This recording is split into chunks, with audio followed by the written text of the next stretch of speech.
Bonjour à tous et bienvenue dans Choc du Monde, le magazine des crises de la prospective internationale de TVL. Comment peut-on sortir du bourbier diplomatique ? Les États-Unis, la Russie et l'Ukraine ont mené des pourparlers à Abu Dhabi pour résoudre la guerre insolvable d'Ukraine. Certains commentateurs très optimistes évoquent une accélération du tempo diplomatique puisqu'il y a eu 3 rencontres serrées à Davos, Moscou et maintenant aux Émirats. Toutes les parties ont aussi jugé cela constructif, mais, selon le porte-parole du Kremlin, Dmitri Peskov, je cite, un travail très sérieux reste à accomplir. Il serait erroné de compter sur des résultats significatifs à la suite de ces contacts. Il a aussi d'ailleurs au passage accusé Kaja Kallas, la chef de la diplomatie de l'Union européenne, d'incompétente pour expliquer le refus russe de discuter avec l'Union. Selon lui, Bruxelles est peuplée, je cite encore, de fonctionnaires semi-illettrés ou incompétents, incapables de se projeter dans l'avenir ou de comprendre les réalités d'aujourd'hui. Nous sommes donc bien face à une impasse. Alors nous allons en parler avec Romain Bessonnet, spécialiste de l'espace post-soviétique, traducteur des discours de Vladimir Poutine, publié aux éditions Godefroy. Romain Bessonnet, bonjour. Bonjour. Merci beaucoup d'avoir répondu présent à l'appel de Choc du Monde. Revenons donc sur ces soucis, cette impasse diplomatique. Les diplomates russes, ukrainiens et américains, d'ailleurs pour la première fois tous les 3 ensemble, se sont repartis d'Abu Dhabi, mais sans annonce. Moscou et Kiev, encore une fois, se sont engagés à reprendre les discussions dimanche prochain, mais on se demande si c'est vraiment nécessaire, si c'est juste de la façade. Alors que croire, Romain Bessonnet, comment qualifiez-vous la situation ? Est-ce un progrès ou une régression ?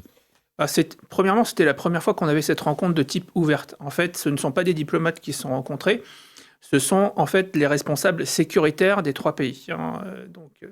Les délégations avaient une nette coloration militaro-sécuritaire des 2 côtés. Il faut savoir que le chef de la délégation russe, par exemple, était le chef des services de renseignement militaire russes. Donc, il y avait une coloration très sécuritaire. Et du côté ukrainien, c'était l'ancien chef des services de renseignement militaire, M. Boudanov, qui est le chef du bureau du président ukrainien. Alors, ces rencontres, il faut le savoir, elles se déroulent depuis plusieurs mois déjà, mais porte close. Là, c'est pour la première fois, on les a ouvertes un tout petit peu à la presse. La vérité, c'est que le pouvoir ukrainien actuellement est dans une impasse complète, étant donné qu'il est au bord de la cessation de paiement. Les bombardements russes sur les infrastructures critiques du pays, en fait, sont en train de donner leurs effets. Et donc, l'économie ukrainienne est de toute évidence en train de s'effondrer. Notamment, il y a des communiqués très alarmistes du syndicat des métallurgistes ukrainiens, qui est une organisation qui compte dans l'économie ukrainienne parce que rien que la métallurgie en tant que telle, c'est 10% du PIB ukrainien, mais avec tout ce qu'il y a autour, ça pèse largement beaucoup plus. Donc, quand vous n'avez pas d'électricité, on ne peut pas faire marcher une économie. Et le réseau électrique ukrainien actuellement fonctionne environ 5 à 10 heures par jour sur à peu près toutes les régions maintenant. Donc, y compris la capitale. Alors surtout la capitale. La capitale est particulièrement touchée, mais c'est aussi un grand centre industriel, Kiev. Mais en fait, la Russie vise essentiellement les grands centres industriels du pays. Donc, Kiev, Dnipropetrovsk, Kharkov. Et donc, ces 3 régions-là ont maintenant entre 15 et 19 heures par jour de coupure d'électricité, ce qui fait que c'est en train de mettre l'économie ukrainienne à l'arrêt. On commence à voir au sein de la population ukrainienne aussi des phénomènes de révolte, notamment des gens qui coupent les routes à certains endroits dans beaucoup de localités. On a eu le cas dans la région d'Odessa, dans la région de Ternopol, parce que les gens voient que, en fait, dans un contexte d'économie de guerre, on continue d'alimenter les usines en électricité et on coupe, parfois depuis maintenant 4 à 5 jours, l'électricité dans les quartiers résidentiels. Donc voilà, donc le pouvoir ukrainien est un peu aux abois en ce moment, du point de vue politique. Cela dit, je me permets de vous interrompre, mais selon certaines sources, selon des échos que j'ai pu avoir du terrain, les civils aussi ont peur, refusent de dire ce qu'ils passent. Ils gèlent, stricto sensu, mais il y a aussi cette peur de retransmettre la réalité de leur quotidien. Bien sûr. Alors, l'Ukraine est dans un contexte aujourd'hui où il y a l'état de siège et donc le pouvoir ukrainien peut faire à peu près ce qu'il veut. Sauf que actuellement, Monsieur Zelensky, la fébrilité de Monsieur Zelensky à Davos est un signe que le pouvoir ukrainien commence quand même sérieusement à avoir de très très gros problèmes. Il faut savoir que, par exemple, M. Zelensky, il y a maintenant une semaine, avait dit qu'il n'irait pas à Davos. Il y est forcément allé. Il y est allé. Finalement, donc mardi... Et vous jugez son discours fébrile? Mardi, il ne devait pas aller à Davos. Jeudi, il y est allé. Et il y est allé pourquoi ?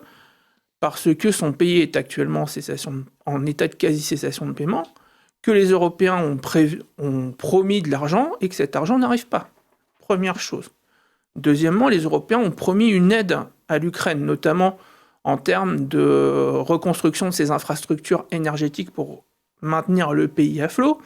Cette aide n'arrive pas. Et une troisième chose, c'est que l'aide militaire promise n'arrive pas non plus. Aujourd'hui, il y a quelques heures maintenant, le ministre de la Défense Pistorius, donc ministre de la Défense allemand, a dit qu'il n'y aurait pas de nouvelles livraisons de patriotes pour l'instant, parce que l'Allemagne a vidé son stock, ses arsenaux, et donc avant de livrer des nouveaux patriotes, il faudra reconstituer les stocks de l'armée allemande, et donc il faut attendre des livraisons américaines.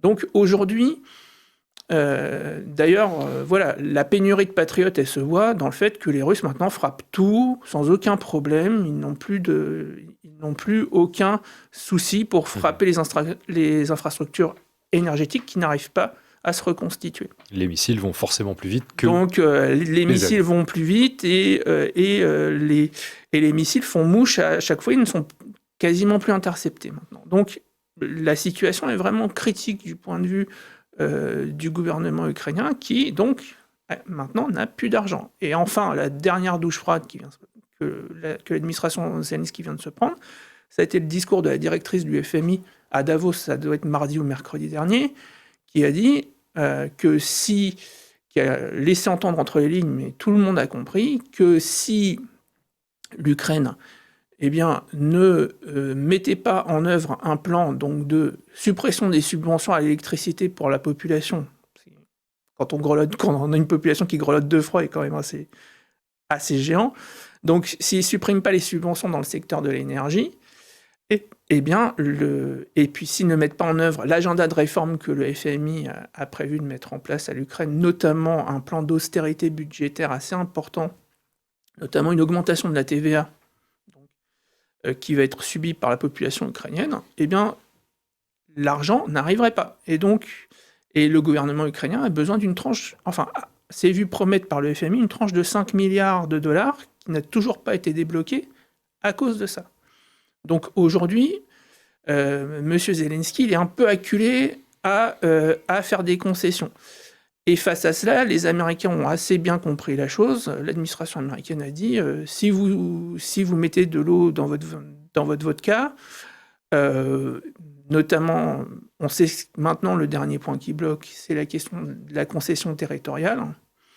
Les Russes ont dit le minimum, c'est la libération complète du Donbass. Bon, cela dit, Zelensky, il y a encore 24 heures, 48 heures, disait que l'intégrité territoriale de l'Ukraine n'était pas, je cite, encore une fois, négociable. Oui, c'était pas négociable. Et puis l'entrée de l'Ukraine dans l'OTAN aussi n'était pas négociable il y a 2 mois, et maintenant on n'en parle plus. Oui, vous pensez d'ailleurs, donc, ce que vous dites là à l'instant, c'est que les garanties de sécurité sont réglées. Les garanties de sécurité sont en train d'être réglées, et ces garanties de sécurité ne seront pas une entrée dans l'OTAN. Il faut être clair et net. L'administration américaine, d'ailleurs, l'a déclaré il y a encore avant-hier. Donc, je pense que ce point-là est réglé. Le dernier point qui bloque, d'après les négociateurs américains, c'est la question territoriale. Et cette question-là,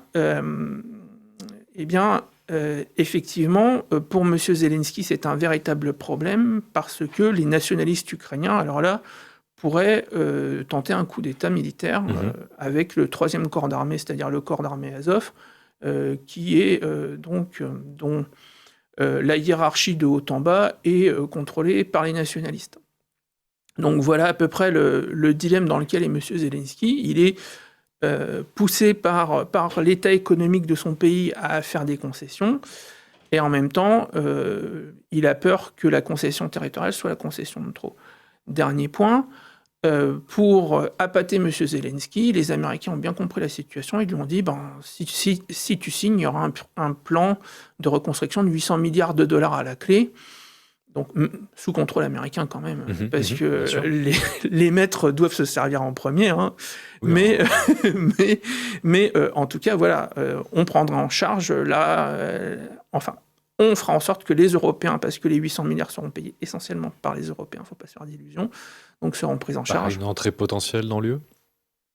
Alors, en amont d'une rentrée potentielle dans l'UE. En partie, oui. De toute façon, ça fait partie des choses que les Américains veulent imposer aux Européens. Hein. Ils veulent imposer l'entrée dans l'UE et la contribution de l'UE à un fonds de reconstruction. Mais voilà, aujourd'hui, il faut être très clair, le gouvernement Zelensky est obligé de négocier. Avec cette aide européenne, donc américano-européenne, mais européenne, n'y a-t-il pas un moyen pour Zelensky d'appâter aussi cette frange Azov qui est la plus menaçante et dont l'ombre plane sur les élections qui devront avoir lieu aussi ? Alors, il y a une chose qui le laisse penser, c'est que Andrei Beletsky, qui est donc le patron du corps d'armée Azov, est actuellement pressenti, donc le bureau de la présidence a fait fuiter dans la presse ukrainienne l'information selon laquelle M. Beletsky serait pressenti pour remplacer Syrski comme chef d'état-major de l'armée ukrainienne. Et donc, placé juste auprès du président, il n'aurait pas du tout intérêt à le faire tomber parce qu'il tomberait avec lui. Donc, je pense qu'au sein du pouvoir ukrainien, on est en train de préparer justement la domestication de ces nationalistes en leur donnant des postes et des prébendes. Voilà. D'où d'ailleurs le fait que Andrei Yermak et toute sa bande en fait sont en train d'être liquidés au sein de l'appareil d'État ukrainien pour faire de la place. Alors si je vous suis bien, il y a quand même, malgré cette espèce donc j'évoquais d'impasse diplomatique, il y a quand même des espoirs de paix, contraints, forcés. L'Ukraine a évidemment un coup près au-dessus de la tête, mais vous avez l'air de dire que la paix dans l'année, pour l'Ukraine, c'est jouable. Pour moi, c'est possible, et je pense que, sauf à avoir du côté de l'Union européenne, à trouver des États prêts à mettre sur la table les centaines de milliards qu'il faut pour maintenir l'Ukraine à flot, parce qu'aujourd'hui, c'est ça qui est sur la table, hein. Il y a 3 mois, l'Union européenne faisait des cocoricots en disant qu'ils avaient réussi à débloquer 90 milliards sur 2 ans. Actuellement, c'est ce qu'il va falloir pour financer l'Ukraine en 3 mois. Donc ça veut dire que si on sort les 40 milliards qui n'ont toujours pas été débloqués parce que l'unanimité des États membres n'a toujours pas été trouvée, si on arrive à sortir ces 40 milliards, on donnera juste 3 mois de répit à M. Zelensky, car actuellement, le taux d'autofinancement de l'Ukraine, qui était dans son budget prévu à 60% du budget, est en train de chuter à vitesse grand V, et c'est bientôt presque 100% qu'on va devoir prendre en charge. Donc on va être sur une fin qui est, si vous vous rappelez, la fin du Sud-Vietnam, c'est-à-dire que le Sud-Vietnam a arrêté de se battre le jour où le Congrès américain a décidé de stopper son aide économique et financière. En 2 mois, c'était réglé. En 2 mois après, c'était réglé. Là, on est à peu près sur la même chose. Monsieur Zelensky est venu crier aux Européens que si vous n'ouvrez pas le portefeuille, moi, je ne pourrais pas tenir. Et encore une fois, comme dans plein de problèmes, évidemment, on a entendu Mark Rutte, le chef de l'OTAN, évoquer la défense européenne, sans Washington qui serait un rêve. L'Ukraine, la résolution du conflit ukrainien sans les États-Unis, c'est aussi un rêve. Ah oui, c'est un rêve complet, parce que les États-Unis sont les seuls à avoir la planche à billets illimitée grâce au dollar. C'était la seule chose qui permettait de maintenir une guerre sur le temps, en fait. Les Américains sortis du jeu, en fait, plus d'aide financière des États-Unis, ça veut dire qu'il faut payer cette guerre cash et en argent frais. Or, aucune puissance n'a les moyens de se permettre ce type d'investissement sur un pays aussi grand que l'Ukraine. Alors pendant que Washington, Kiev et Moscou négocient, certes évidemment lentement, eh bien, les armes parlent sur le terrain, sur le front. Bon, c'est l'hiver, donc il ne faut pas s'attendre à de grands basculements, mais il y a des incertitudes, par exemple autour de la ville de Kupiansk. C'est la 4e bataille de Kupiansk, me semble-t-il, Oui. depuis le début de la guerre. Elle a été prise, reprise. Il y a de violents combats depuis quand même quelques semaines. Visiblement, Kiev et Moscou revendiquent actuellement le contrôle de Kupiansk, ou le nettoyage de Kupiansk, donc c'est assez difficile de faire la part des choses. Moscou, en la personne du général en chef Valery Gerasimov, a aussi revendiqué une avancée sur le front sud, en direction de Zaporogié. Les troupes russes seraient à 12 km de Zaporogié. Si je devais résumer, un revers pour l'un ou l'autre des belligérants pourrait-il peser, à votre avis, dans l'avenir véritablement de la guerre à l'heure actuelle ? En fait, actuellement, la guerre, elle est, grosso modo, les Russes ne peuvent pas avancer militairement rapidement et les Ukrainiens ne peuvent pas reprendre le terrain qu'ils ont perdu.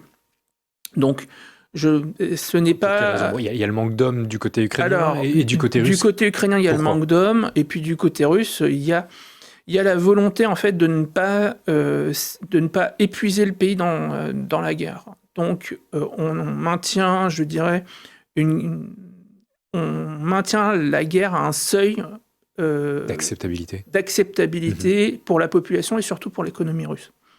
Ah, nous allons en parler de l'économie russe. Mais... Donc c'est ça en fait qui est je dirais le juge de paix du côté russe en fait sur leur engagement, parce que les Russes auraient les moyens de mobiliser 10 millions d'hommes et puis de terminer cette guerre en quelques mois sûrement. Mais la vérité, c'est qu'aujourd'hui, mais ce serait au prix d'une saignée économique qui emmènerait derrière un effondrement de l'économie russe. Donc, la direction politique en Russie, en fait, ce qui dicte ses choix, c'est l'économie. C'est l'écrasement de l'économie ukrainienne, parce que pour eux, c'est ce qui va permettre d'amener l'Ukraine à la table des négociations et rien d'autre. Et de l'autre côté, c'est le fait que l'investissement dans la guerre, donc des moyens budgétaires et autres dans la guerre, soit proportionné aux moyens qu'a l'économie russe de le financer. Alors nous allons, comme je le disais, évoquer dans quelques instants cette économie russe. J'en reviens avant ça au problème de la guerre, du front. Encore une fois, vous disiez que Volodymyr Zelensky était fébrile il y a quelques jours à Davos, mais bon, il a rapporté des chiffres qui sont sans doute faux, bien sûr. Le 24 janvier dernier, selon Kiev, 35 000 soldats russes seraient tués chaque mois sur le front. Alors, même si il a multiplié par 10 les chiffres réels, ce serait énorme, me semble-t-il, mais c'est vous qui êtes juge, Romain Bessonnet. Le fait est Volodymyr Zelensky, il déclare encore vouloir imposer à Moscou la paix, je cite, par la force, et son objectif, c'est de neutraliser, d'éliminer 50 000 soldats russes chaque mois sur le front pour contraindre Moscou. Comment jugez-vous ces déclarations, ces objectifs de guerre ? La guerre du Vietnam nous a montré que évaluer l'efficacité militaire d'une action par le body count, par le nombre de morts, n'a pas grande signification. Voilà. Les Américains, en 1971, quand ils ont commencé leur engagements, ils disaient ils tuaient, je crois, 20 000 Vietcong par mois. Ça n'a eu aucun impact sur le résultat de la guerre. Donc, M. Zelensky dit 35 000, il pourrait dire 50 000, il pourrait dire 100 000.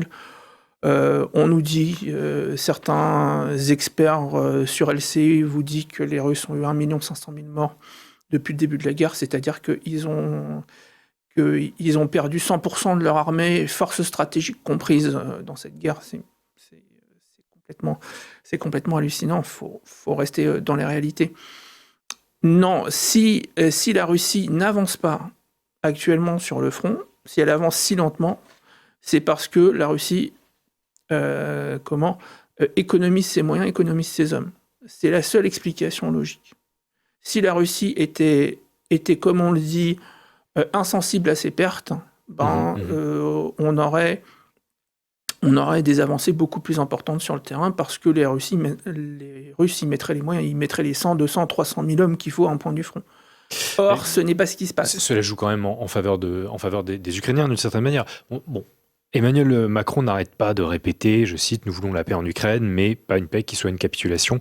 Les Européens vont-ils réussir à offrir cette paix qui ne soit pas une capitulation à l'Ukraine ? la paix que demandent les Russes n'est pas une capitulation de l'Ukraine. Tout d'abord, pour commencer. Les Russes demandent un compromis politique aux Ukrainiens sur la base des objectifs qui sont fixés.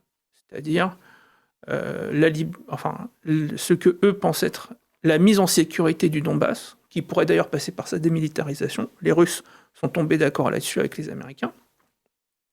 Donc une démilitarisation, mais sous contrôle russe. Donc il y a la question du Donbass, première question. La question de ce que les Russes appellent la démilitarisation de l'Ukraine, c'est-à-dire qu'elle ne soit pas un danger pour la Russie, notamment en ayant des capacités balistiques à longue portée.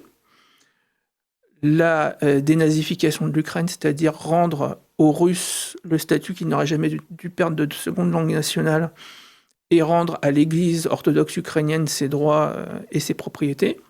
Et enfin, la neutralisation de l'Ukraine. Et sur la neutralisation, d'ailleurs, les Américains aujourd'hui sont d'accord. Bon, pour eux, c'est pas un problème. Il est hors de question que l'Ukraine reste de l'OTAN. D'ailleurs, si l'OTAN survit, parce que depuis l'affaire du Groenland, on n'en est plus trop sûr. On a qu'à se poser des questions, en effet. Donc voilà, il n'y a pas de... quand les Européens viennent avec leurs gros sabots se mêler de cette négociation, bizarrement, à chaque fois, ça repousse en fait de plusieurs mois l'échéance de paix, en disant aux Ukrainiens ne cédez pas, de toute façon, vous aurez une aide européenne. Voire même des déploiements de soldats français ou britanniques, 6000 Français. Vous pensez que le tir de missiles Oreshnik début janvier, de missiles russes Oreshnik, leur a servi de leçon ou on va encore entendre parler de ce déploiement ? De toute façon, c'était le but. Enfin, faut être clair, hein. Le tir de missiles Oreshnik était un avertissement donné aux Européens en leur disant si vous déployez des troupes en Ukraine, le risque, c'est qu'elles soient pulvérisées. Donc, il n'y a pas de question là-dessus. Ensuite, les Européens disent mais l'Ukraine est un État souverain, on fait ce qu'on veut. Si on veut y mettre des troupes, on y mettra des troupes. S'il y a un accord de cessez-le-feu qui dit pas de troupes étrangères, on ne pourra pas imposer des troupes étrangères, sauf à ce que les Américains ont dit, c'est que si l'accord est enfreint par une des deux, par l'Ukraine, sur une de ces... Eh bien, la garantie de sécurité américaine tombera avec, et le financement de reconstruction tombera avec aussi. Donc, personne n'aura... En fait, les Européens, même s'ils font des communiqués claironnants, même si Emmanuel Macron veut se positionner comme nouveau chef du monde libre, les Européens ne pourront pas mettre de troupes si l'accord l'interdit. C'est clair, net, précis.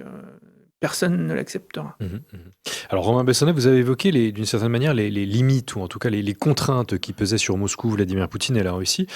Figurez-vous que le conflit en Ukraine dure depuis 1432 jours.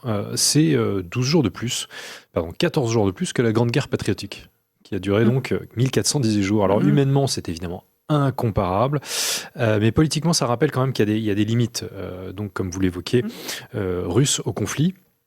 Ce qui nous emmène à évoquer cette économie russe, qui elle-même, si je vous suis bien, a quand même ses fragilités. Bien sûr, le conflit pèse sur l'économie russe. Elle est en stagnation relative, dit-on, avec une croissance faible, 1,1% prévu pour 2026 selon le FMI. Moscou doit gérer cela, doit gérer une inflation à 6%, et puis a évoqué aussi une augmentation de la TVA, 17% de la TVA, sauf sur les produits pour les enfants et les médicaments de base, etc. Il faut que le conflit finisse pour la Russie. Tout montre que... alors, la Russie pourra encore financer le conflit sur 2-3 ans. J'ai vu beaucoup d'experts russes, économistes, disent que sans trop de casse, ils peuvent continuer à financer le conflit encore 2 à 3 ans.